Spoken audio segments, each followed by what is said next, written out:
흥미롭지만 이슈로 정리하기엔 애매한 것들 말씀드릴 건데요. 지지난주 금요일에서 토요일로 넘어갈 때 이스라엘이 반격을 가했습니다. 그 이전에 이란이 300여 발의 드론과 미사일을 발사했다는 것은 제가 2주 전 이슈 리뷰에서 말씀을 드렸었죠. 그리고 이스라엘이 반격을 했는데 핵시설에다가 드론을 날렸어요. 이스라엘 측에서. 이스라엘은 공격했다라고 얘기하는데 이란 측에서는 그런 거 없었는데? 라고 얘기를 하고 있습니다. 뭐가 날라오기는 했는데 뭐 그냥 픽 떨어지고 말던데? 핵시설 타격 없어? 라고 얘기하고 말았습니다. 그렇게 그냥 끝이 났어요. 흐지부지.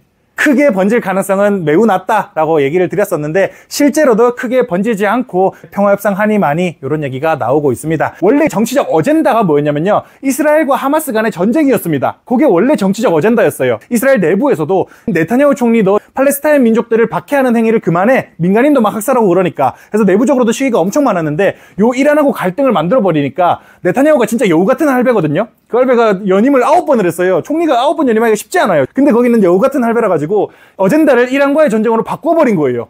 글로벌의 관심을. 이게 정치예요. 그래서 하마스랑 전쟁하는 거 쏙 들어가게 만들어버린 거죠.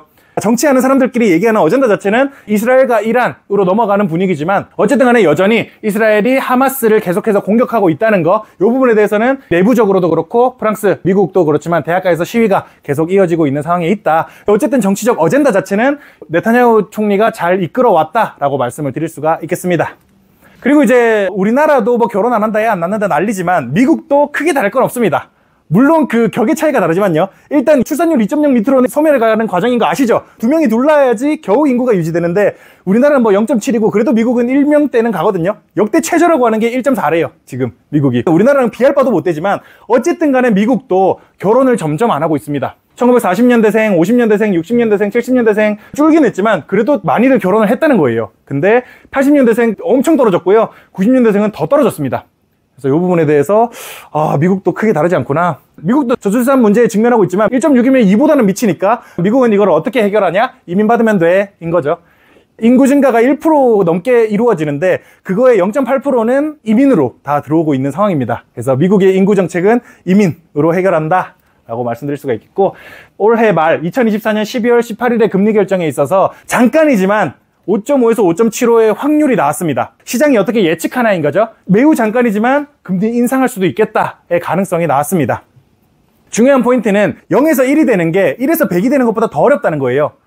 그러니까 아예 없는 거에서 뭔가 생기기는 되게 어려워요. 근데 뭐 조금이라도 있으면 그게 100으로 가기는 생각보다 쉽습니다. 그러니까 그런 관점에서 봤을 때 아예 없었던 금리 인상 가능성이 지금은 없어졌어요. 지금은 없어졌지만 잠깐이나마 생겼다는 거에 대해서 한 번쯤은 생각해 볼 여지가 있는 것 같습니다. 앞으로 이게 더 커질지도 몰라요. 어떻게 될지는 알 수 없지만. 그리고 저는 이게 나름의 감명을 얻어가지고 퍼왔는데 우리 워렌 버핏 형님이 또 최근에 인터뷰를 했습니다. 성공이 뭐라고 생각하세요? 65, 70을 넘겼을 때 나를 사랑해줬으면 하는 사람들이 나를 사랑해주고 있다면 성공한 겁니다. 저 혼자 너무 감성에 젖었나요? 제 주변에도 돈 많은 사람들이 정말로 많은데요. 이 사람만큼 돈 많은 사람이 주변에 많은 사람이 어디 있을까 싶어요. 워렌 버핏만큼. 다들 그 사람을 사랑하지는 않더군요. 라고 얘기를 하더라고요. 저도 항상 추구하는 바기도 하지만 나를 사랑해주길 바라는 사람들이 정말 나를 사랑해줬으면 좋겠다라고 생각을 진짜 많이 하는 것 같아요. 그리고 그렇게 생각을 하고 살아야 좀 더 행복해지는 것 같다는 생각도 조금 듭니다. 그리고 재밌습니다. 우리나라는 엘리트 스포츠를 하는 나라예요. 엘리트 스포츠가 뭐냐? 국가가 스포츠 선수를 키운다는 거예요. 진짜 예산 써가지고 태릉 선수촌 이런 데다가 사람 모아놓고 너 운동만 해, 금메달 따와, 이렇게 시키는 나라라는 거예요. 그러니까 생활체육의 개념이 도입되진 않은 나라입니다. 이 엘리트 스포츠를 하는 나라가 당연히 국력과 연관이 있을 수밖에 없겠죠. 엘리트 스포츠니까. 예전에 한참 잘 나갈 때는 금메달 10개 이상 따왔거든요. 전에 런던 올림픽도 그렇지만 도쿄 올림픽부터 쇠퇴하기 시작해서 10개 밑으로 내려갔는데 이번에는 이제 5개도 힘들답니다. 이번에 축구도 떨어졌죠. 그래도 올림픽에서 항상 축구는 올라갔었는데 축구도 예산 탈락을 했던 거를 보면 우리나라의 국력을, 미래 국력을 미리 체크해 볼 수 있는 바로미터가 되지 않을까.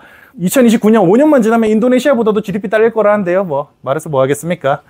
그래서 참 안타깝습니다. 마음이 아픕니다. 국력이 점점 소진해 간다는 게 보인다는 게요. 여튼 그렇습니다.